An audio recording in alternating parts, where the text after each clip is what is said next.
Tous les projets ne sont pas équivalents. Je pense que l'intelligence du chef de projet, c'est de choisir effectivement le niveau de détail qu'il va mettre dans sa spécification. Il y a 3 questions clés qui sont: à qui ça sert, ce projet? À quoi ça sert? Il faut absolument répondre à cette question, ça donne le sens de ce qu'on fait ensemble. Et puis de quoi c'est fait? Et dans le de quoi c'est fait, je distingue ce qui est de l'ordre du contenu du projet, du processus. C'est-à-dire quelles sont les différentes étapes pour y arriver. Et dans un deuxième temps, je dirais, ce qui est important, c'est de bien définir du coup la qualité du projet, enfin ce qu'on appelle le triangle qualité-coût-délai, ou QCD. Piloter, pour moi, c'est réagir. Piloter, c'est prendre des décisions en fonction de là où on en est. Et là, on a de multiples outils, du coup, qui vont nous permettre de prendre des décisions et de piloter. Alors, le premier d'entre eux, c'est déjà être au contact du terrain, être au contact des opérationnels, voilà, voir comment ça se passe. Très bien. Ensuite, il y a le comité de pilotage qui va prendre les grands choix, les grandes orientations, les grandes décisions. Il y a l'équipe projet. Ensuite, il y a le suivi individuel des personnes, des acteurs du projet. Il y a le suivi des groupes de travail ou des fournisseurs extérieurs qui peuvent aussi, ou des partenaires qui peuvent avoir une incidence dans le projet. Je parle aussi de la fiche de modification. Pour réussir la conduite de changement, je vois 4 compétences clés, 4 compétences majeures. La première, c'est la connaissance du terrain. Connaître les acteurs. 2, il faut avoir la connaissance du projet réalisé, c'est-à-dire de la cible. 3, c'est le leadership et les qualités relationnelles. Je rajouterai un 4e point qui est le savoir-faire en termes de conduite de changement. Ce qui change par rapport au digital, c'est essentiellement 2 choses.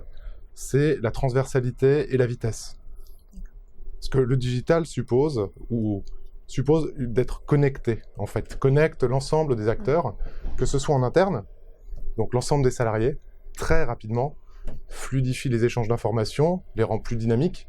Et à ce titre-là, c'est très compliqué de raisonner par vertical, par silo organisationnel.